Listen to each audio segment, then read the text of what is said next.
Another call for impeachment has been filed against President Jair Bolsonaro in Brazil, this time over a corrupt $400 million vaccine deal.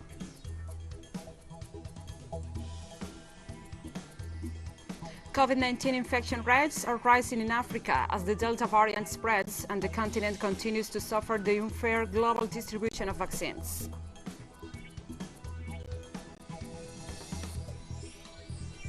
United States and other NATO troops left the airbase of Bagram, the largest in Afghanistan after 20 years. From the headquarters of TeleSUR English in Havana, Cuba, this is From the South. I'm your host, Gladys Quesada, and now we begin with the news. Brazilian President Jair Bolsonaro summed one collective file to more than 100 filings of impeachment against him.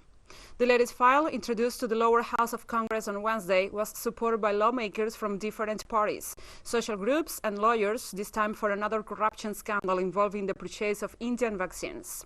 Bolsonaro rejected the claims but sacked a health ministry official in charge of procurements. The deal with India's Bharat Biotech company was halted on Tuesday, and the next day the health regulator suspended Covaxin's emergency use application. An official, Roberto Ferreira Diaz, had allegedly suggested a bribe of $1 for each dose in negotiating a $400 million vaccine deal. So far, the numerous impeachment requests against the president have gone unheeded.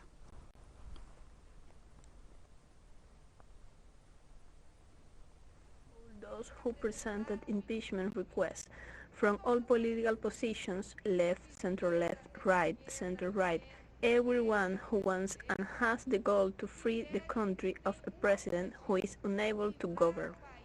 It is a question of principles. It is a question of values, of morals, of repudiating the criminal negligence that has led over the 500,000 deaths due to COVID-19. Meanwhile, the Brazilian Senate is moving forward with other investigations into alleged corruption in the purchase of COVID-19 vaccines by the Jair Bolsonaro government. On Thursday, a representative of the Davari Medical Supply Company, Luis Paulo Domingueri, appeared before the Senate Commission investigating the government's handling of the pandemic. In his statements, Domingueri, who was negotiating the sale of 400 million AstraZeneca vaccine doses, denounced that health ministry officials offered him a bribe of $1 for each dose.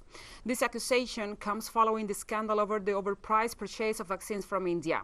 Meanwhile, Brazilian social, political, and trade union movements continue to demand the removal of President Bolsonaro and emergency aid to face the impacts of the pandemic.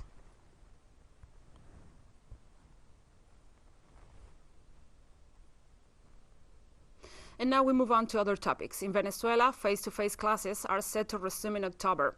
The news was announced during the closing ceremony of the Bicentennial Congress of the Venezuelan Federation of University and High School Students this Thursday. The event, which was presided over by President Nicolás Maduro Moros and saw the participation of representatives of the different educational areas and institutions of the country, included an account of the proposals developed during the Congress regarding transportation, canteens, scholarships, and students' residences. Maduro informed that in October, with all the biosecurity measures in place, educational activities will be resumed throughout the country. In addition, a pilot plan was announced to collect student travel fares through the Homeland system in 9 states of the country.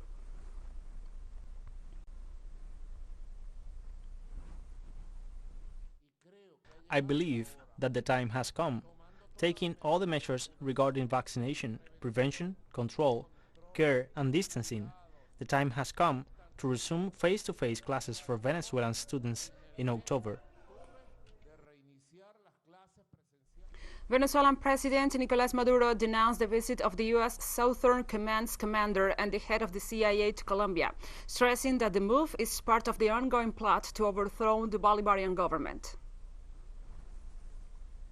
Command's commander and the head of the CIA are roaming around, circling around Venezuela, and they are received as heroes in Colombia, in Brazil, to develop plans against you, guys. Stay alert, Venezuela. Stay alert, the entire motherland, and let's always be ready to respond vigorously to any plan of aggression or destabilization against Venezuela. Uruguay has seen the second increase in fuel prices in 22 days, sparking further condemnation from affected sectors. The Ministry of Industry, Energy and Mining announced the latest measure. A similar hike in prices previously sparked strikes in the transport sector. In addition, the government ratified the policy of reviewing the tariffs on a monthly basis to adjust them according to the international market. The executive order was questioned by the opposition Broad Front coalition, which described the measure as a breach of President Lacalle Pou's electoral promise not to increase fuel prices. On Thursday, Mexican President Andrés Manuel López Obrador offered a review of the main actions of his administration after 3 years in office. Recent polls revealed that the president has an approval rating of more than 60%, mainly due to his social programs. His supporters claim that his victory represented the collapse of a political model that denied social rights to the Mexican people. Several political organizations have pointed out that the country was governed by years by the neoliberal bipartisanship model, characterized by corruption and authoritarianism.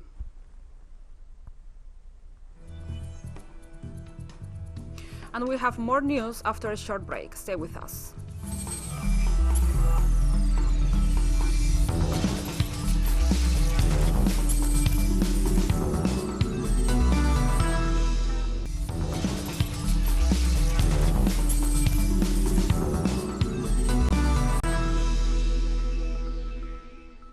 Welcome back to From the South. The World Health Organization has warned that COVID-19 infection rates have been rising in Africa for the past 6 weeks as the Delta variant hits and the continent continues to suffer the effects of the hoarding of vaccines by richer nations. The highly contagious Delta variant has been reported in 16 countries, accounting for 97% of samples sequenced in Uganda and 79% in the Democratic Republic of the Congo. Oxygen demand in Africa is now 50% higher than at the peak of the first wave a year ago. Meanwhile, African countries continue to suffer from a crippling shortages of COVID-19 vaccines, while rich nations make a show of acts of charity in donated doses without tackling the fundamental roots of the problems of fair distribution and the waiver of intellectual property rights in order to allow middle-income and developing nations to manufacture their own doses. Only 15 million people, representing just 1.2% of the African population, are fully vaccinated, according to the WHO.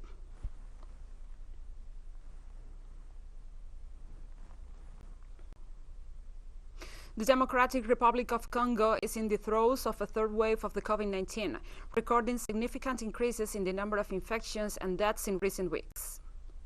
According to authorities, the health system is working to contain the spread of the virus, but also fighting against misinformation to create awareness among the population about benefits of vaccination. The country, which received vaccines through the COVAX program in March, launched its inoculation campaign 1 month later, after several European countries temporarily suspended use of the AstraZeneca vaccine due to fears over potential side effects.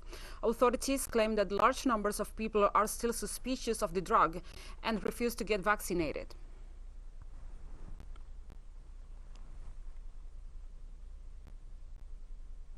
Cuba's regulatory authority has given the go-ahead for pediatric clinical trials using the domestically produced Abdala vaccine. The Center for State Control of Medicines, Equipment and Medical Devices authorized a Phase 1 and 2 clinical trial will be conducted to evaluate the safety and effectiveness of the vaccine in children and adolescents using 2 doses. The trial will include almost 600 volunteers between the ages of 3 and 18 and will take place in the central province of Camagüey. The vaccine has shown efficacy of over 92% in adults. Meanwhile, Cuba's Soberana 2 vaccine received authorization for emergency use in Iran. The Pasteur Institute of Iran will market the vaccine in the country under the name of Pasteur, within the framework of a collaboration agreement signed with the Finlay Vaccine Institute in January. The regulatory authority granted the emergency use authorization based on the results of the clinical trials conducted in Cuba, as well as the Phase 3 trials conducted in Iran itself.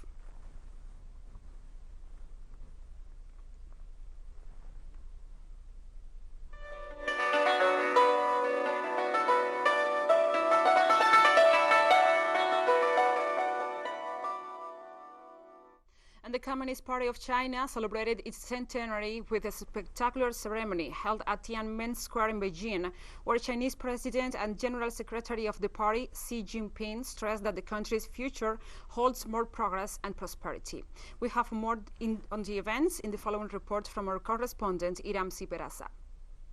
Fewer than 50 members in 1921 to more than 95 million today.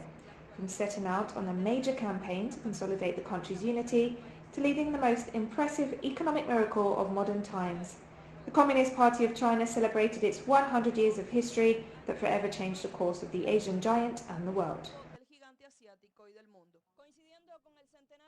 On the occasion of the party's centenary and after declaring the eradication of extreme poverty, China officially announced that it has achieved a moderately prosperous society in all respects, an unprecedented achievement in a country that just a few decades ago was struggling to guarantee basic food for its more than 1 billion inhabitants.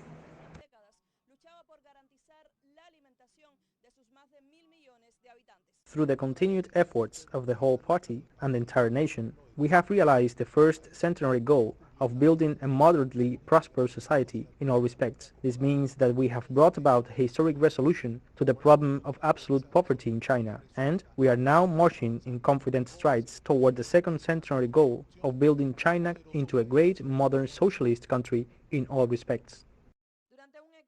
During his speech, hundreds of people gathered in Beijing's Tiananmen Square, and in a stronger tone than usual, President Xi Jinping warned that the Chinese Communist Party will not allow any person or force to stand in the way of its relationship with the people, nor will it allow China to be bullied, oppressed or enslaved ever again.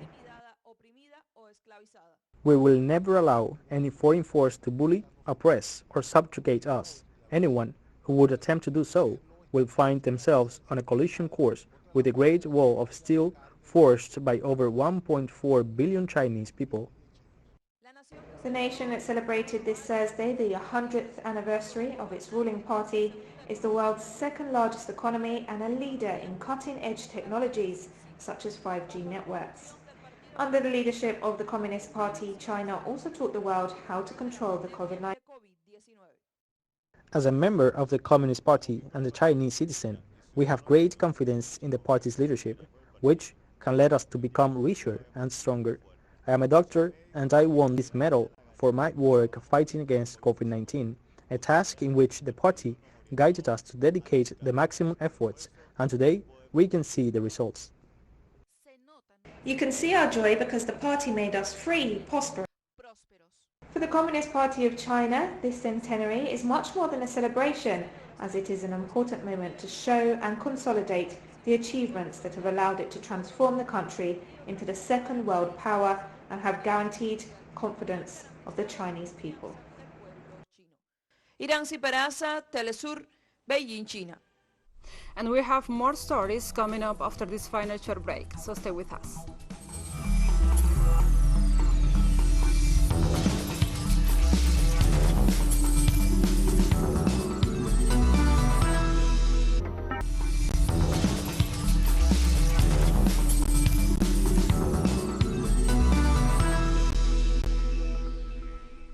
Welcome back. United States and other NATO troops left the airbase of Bagram, the largest in Afghanistan, after 20 years and having achieved none of the state purposes for invading the Asian country. These flights are symbolic. The Bagram airbase served as the linchpin for the U.S.-led operations in Afghanistan. Back in 2002, following the September 11th terrorist attack to the Twin Towers in New York, then President George W. Bush vowed to eliminate terrorism by invading Afghanistan. The enemy were Al-Qaeda and the Taliban, both Islamic organizations created and funded by CIA operatives in the 1980s, to overthrow the socialist government of Afghanistan and wipe out Soviet influence there. The strategy was successful, but the monster turned against its own creators. The planes leaving Bagram testified to a costly and bloody period of war for no purpose. The Taliban are thriving, alive and victorious.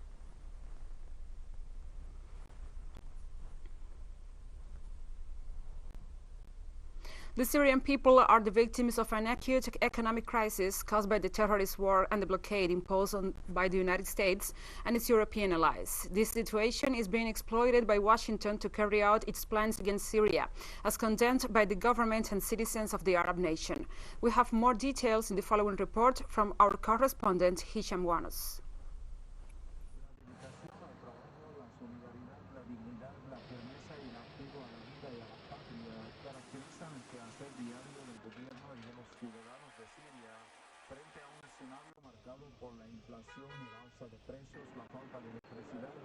And the president of Burkina Faso, Roch Marc Christian Kabore, sacked 2 of his ministers on Wednesday over recent massacres that there have provoked protests over growing insecurity.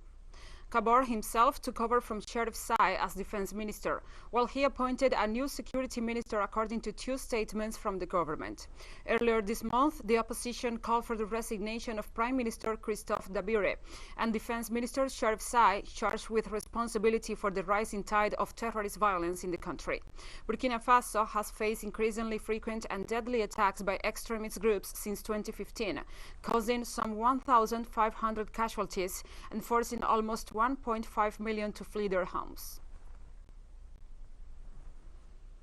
Various attacks that our country has experienced lately, attacks that have been extremely serious, have challenged the conscience of the head of state who felt that this readjustment was essential. I think that this decision is extremely important and allows the head of state, who was elected by the people, to reconnect with the people and to recreate the confidence that is essential for the need to ensure the security of the people and property in our country. At least 10 people, including several women, were killed in an attack blamed on the Allied Democratic Forces armed group in the Democratic Republic of Congo. Local residents protested in the violent killings in the eastern city of Beni and demanded that the police and military provide better protection to the civilian population. Demonstrators even carried one of the victims to the town hall, where the army and police reportedly dispersed them using live ammunition. The region has been marred in the conflict for more than a quarter of a century, particularly near the border with Rwanda. Unfortunately, in the course of the operation, the Allied Democratic Force have massacred more than 10 people and burned down some houses as well as causing other damage. This is what we are deploring as a civil society. On the Fulham side of the Israeli separation wall in the occupied Palestinian territory of the West Bank has been decorated with murals and graffiti as a means of denunciation of injustice and resistance. These works by Taki Spatin, one of many Palestinians who uses his art as means to face adversity and the continued attacks of the Zionist regime, form part of this open-air exhibition along his criminal wall of apartheid. Spatin's work fills much of the concrete outside secretive artist Banksy's walled-off hotel, a now iconic section of the barrier which Israel constructed to cut off the West Bank from the Jewish state. His murals depict themes that go beyond the Palestinian struggle too. His work includes an enormous portrait of George Floyd, the African-American killed by former U.S. policeman Derek Chauvin. Visually depicting Palestinian life under Israeli occupation is an important tool to maintain global awareness of the decades-old injustice, the artist stress. Is our real face, the fact that we, the Palestinians, don't just know how to resist, but also know how to present their message and speak for ourselves in various ways, with words, poetry, everything, morals, good deeds, customs and traditions, economy, politics, and graffiti. Graffiti is one of the means of resistance in Palestine. We have been without justice since 1948, since the arrival of the Jews, when they invaded and occupied our lands, and since then our souls have been crushed and we can't breathe.